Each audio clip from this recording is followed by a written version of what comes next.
ఇవాళ మున్సిపాలిటీలో విలీనం చేయడం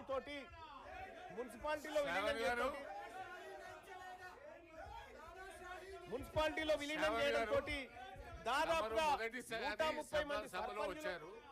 జర శాంతంగా ఉండడం మంచిది. This is not a press conference, this is the house. You are the first timer, you are first day you are attending. Please silent sir. ఓపికతో ఉండండి, దయచేసి కూర్చోండి సార్. ఇక్కడ please please please please sir, ఇక్కడ దాదాపుగా 130 గ్రామాలను ఇటీవల కాలంలో మున్సిపల్లో విలీనం చేయడం ద్వారా ఆ 130 గ్రామాల్లో ఉన్నటువంటి సర్పంచులు, దాదాపుగా 1300 వార్డు సభ్యులు, దాదాపు 80 మంది ఎంపీటీసీలు ఇవాళ రిజర్వేషన్ లేకుండా అర్హత కోల్పోయినటువంటి పరిస్థితి చూస్తా ఉన్నాం. అందులో దాదాపుగా బీసీలకు 634 మంది బీసీల సభ్యులకు బీసీ అభ్యర్థులకు దక్కాలి. సో ఇట్లా బీసీలకు రిజర్వేషన్ అమలు కాక ముందుకే ఉన్న రిజర్వేషన్లు పోయినటువంటి పరిస్థితి ఈ మున్సిపాలిటీలో విలీనం ద్వారా జరిగింది అధ్యక్ష. సో అధ్యక్ష, అత్యంత బాధాకరమైన విషయం ఏంటంటే మా బీసీల గోడు వెళ్ళబోసుకుందాం, బీసీల గోడు సభకు వెళ్ళబోసుకునే టైంలో విపక్ష నాయకులు, బీఆర్ఎస్ పార్టీ నాయకులు ఈ విధంగా వ్యవహరించి బీసీలకు సంబంధించినటువంటి అంశంలో వీళ్ళు చేస్తున్నటువంటి కార్యక్రమం ఏదైతే ఉందో అధ్యక్ష, ఇది బీసీలకు మోసం చేసే కార్యక్రమం తప్ప ఇంకొకటి కాదు అధ్యక్ష. దయచేసి బీసీల విషయంలో, బీసీల టాపిక్ వచ్చినప్పుడు, బీసీల బిల్లు పెట్టినప్పుడు కొద్దిగా సంయమనం పాటించాల్సినటువంటి అవసరం ఈ సభ వీళ్ళకు ఉండే సార్. కానీ ఆ ప్రయత్నం ఏం చేయట్లేదు. ఇక్కడ మేము మొత్తుకుంటున్నాం సార్, 70 సంవత్సరాల నుంచి బీసీల పార్టీ ప్రభుత్వం అంతో ఇంతో బీసీలకు లబ్ధి చేకూర్చడం కోసం కామారెడ్డిలో డిక్లరేషన్ పెట్టి 42% రిజర్వేషన్ ఇవ్వడానికి ప్రయత్నం చేస్తున్న తరుణంలో కీలకమైనటువంటి 50% స్లాబ్ను ఎత్తివేయాలనేటువంటి ఒక అంశాన్ని తీసుకున్నప్పుడు దయచేసి అధ్యక్ష, మా ఆవేదన ఎవరింటారు అధ్యక్ష? మా బీసీల ఆవేదన ఎవరింటారు అధ్యక్ష? ఈ నాయకులకేం పట్టింపు లేకుండా పోయింది. కనీసం మా బాధ వినాలి అధ్యక్ష. ఈ సభ వినాలి, ఈ సభ మా బాధ వినాలి, ఈ సభ మా బాధ అర్థం చేసుకోవాలి. 70 సంవత్సరాల నుంచి మాకు అన్యాయం జరుగుతుంది సార్, స్వాతంత్రం వచ్చినప్పటి నుంచి. కనీసం సార్ ఇక్కడ దాదాపు 634 బీసీలకు అవకాశాలు పోయినాయి సార్ ఇది అమలు కాకముందుకే. సార్ ఇంకొకటి సార్, కాంగ్రెస్ పార్టీ ఇప్పుడు 42% రిజర్వేషన్ ఇవ్వడానికి నిజంగా ఇప్పుడు అమెండ్మెంట్ చేస్తా ఉన్నాం, ఈ బిల్లును సరి చేస్తా ఉన్నాం, స్లాబ్ ఎత్తేస్తా ఉన్నాం కదా, దీనివల్ల కూడా సాధ్యం కాదు సార్. ఇది కూడా కేవలం మేము పని చేసామని చెప్పుకోవడానికి మాత్రమే పనికొస్తుంది తప్ప సార్ దీనికి 2 హార్డిల్స్ ఉన్నాయి సార్. ఒకటి సార్, ఇప్పుడు మనం ఇక్కడ 50% స్లాబ్ ఎత్తేసినప్పటికీ గవర్నర్ గారు ఆమోదం అవసరం సార్, గవర్నర్ గారు సంతకం అవసరం. ఒకవేళ అది దాటినా కూడా మళ్ళీ హైకోర్టు, మళ్ళీ సుప్రీంకోర్టు, మళ్ళీ ఇందిరాసహాని కేసు అడ్డం వస్తుంది సార్.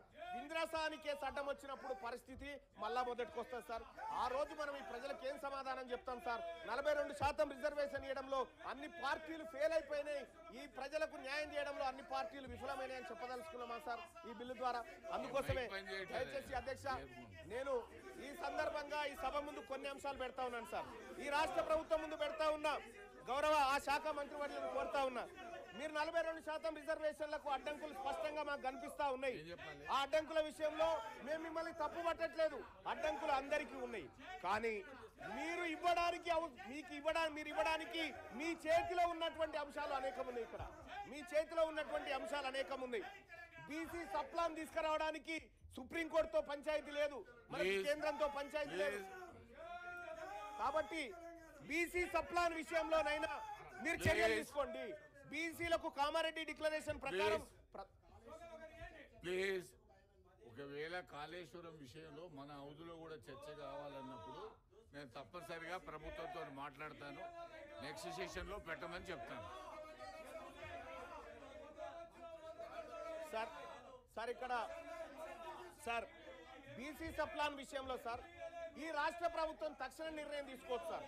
చేయదలుచుకుంటే బీసీ సప్లాన్ ప్రతి ఏడాది 20,000 కోట్ల రూపాయలు బీసీల సంక్షేమానికి ఖర్చు పెడతామని కామారెడ్డి డిక్లరేషన్ లో కాంగ్రెస్ పార్టీ చెప్పింది సార్.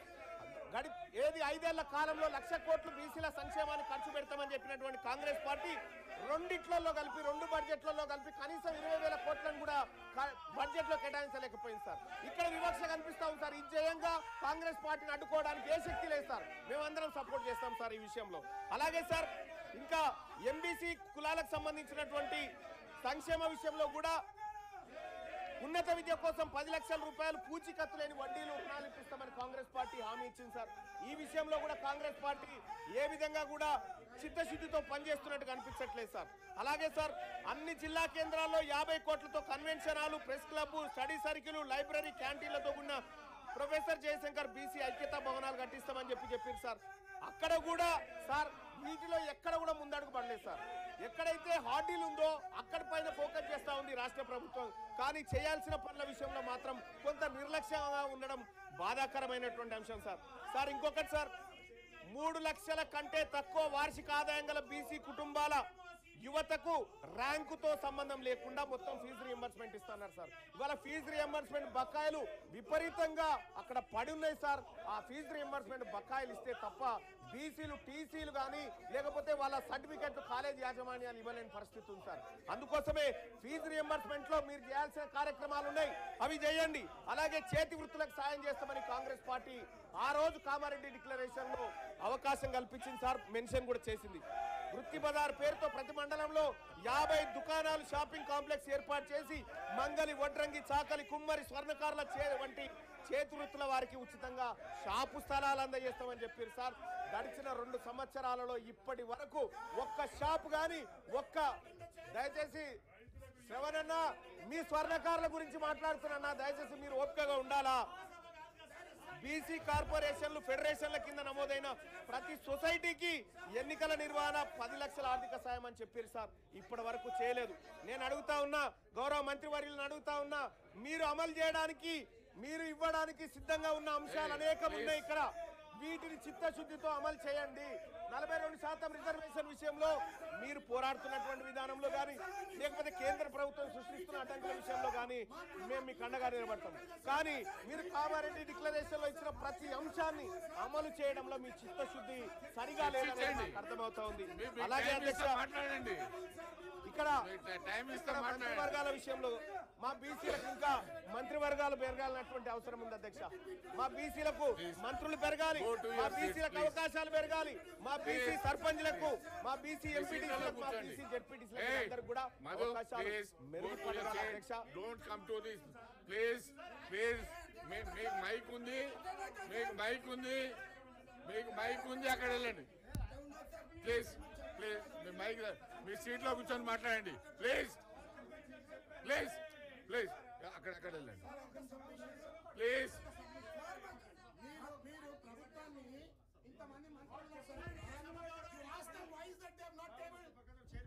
చాలా విషయాల్లో అసెంబ్లీలో వచ్చే విషయాలు ఇక్కడ రావు, ఇక్కడ వచ్చే నో. ప్లీజ్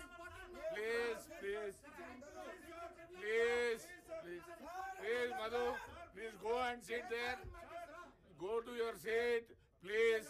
మీ సీట్లలో వెళ్ళండి ప్లీజ్. బీసీ బిల్ మీద మాట్లాడండి, అవకాశం ఇస్తాను please. Complete your thank you sir.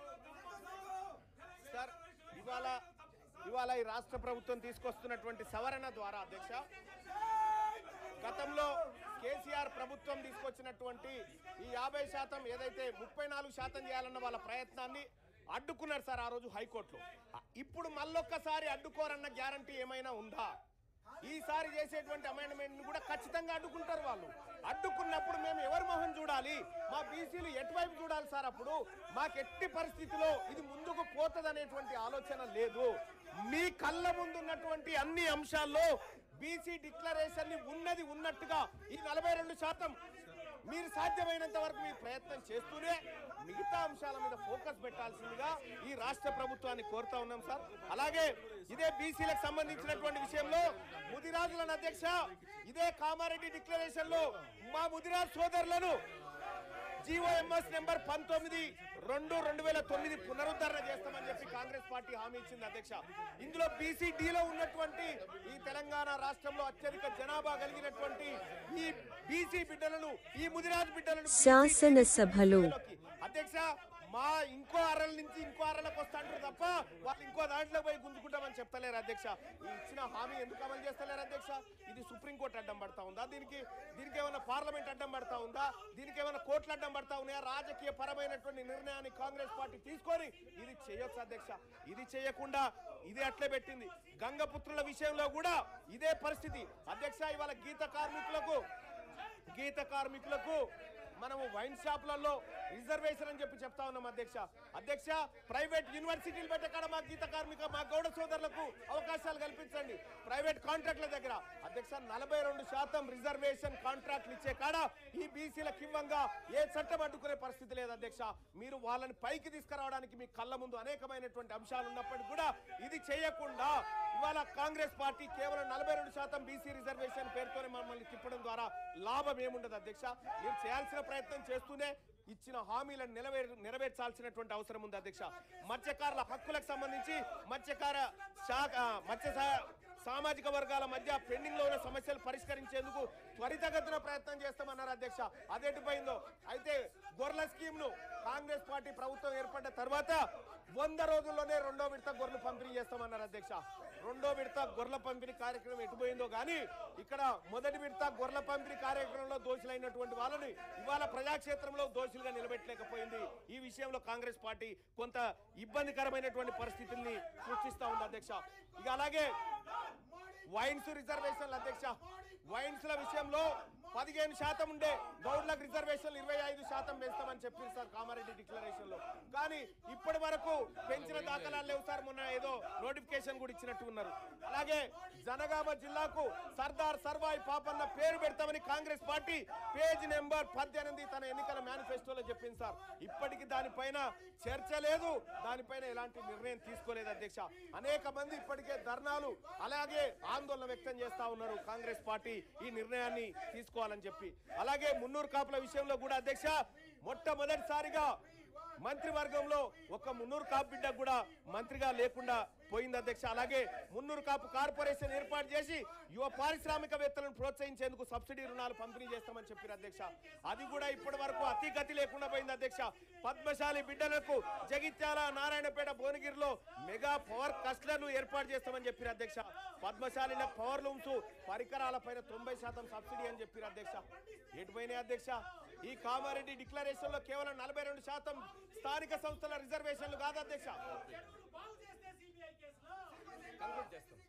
Sir ఇక్కడ 42% రిజర్వేషనే కాదు అధ్యక్ష, అనేకమైనటువంటి అంశాలు ఈ బీసీ డిక్లరేషన్ లో ఉన్నాయి. కేవలం 42% రిజర్వేషన్ అనే కాదు, మీరు చేయగలిగినటువంటి అన్ని ఉన్నాయి ఇందులో. మరీ ముఖ్యంగా అధ్యక్ష విశ్వకర్మలకు సంబంధించినటువంటి అధ్యక్ష మంగళి, స్వర్ణకారులు, కమ్మరి, వడ్రంగులు, కుమ్మరులను 90% సబ్సిడీతో టూల్ కిట్లు ఇస్తామని చెప్పారు అధ్యక్ష. ఆ కార్యక్రమం చేయడంగా ఎవరు అడ్డుకుంటారు అధ్యక్ష?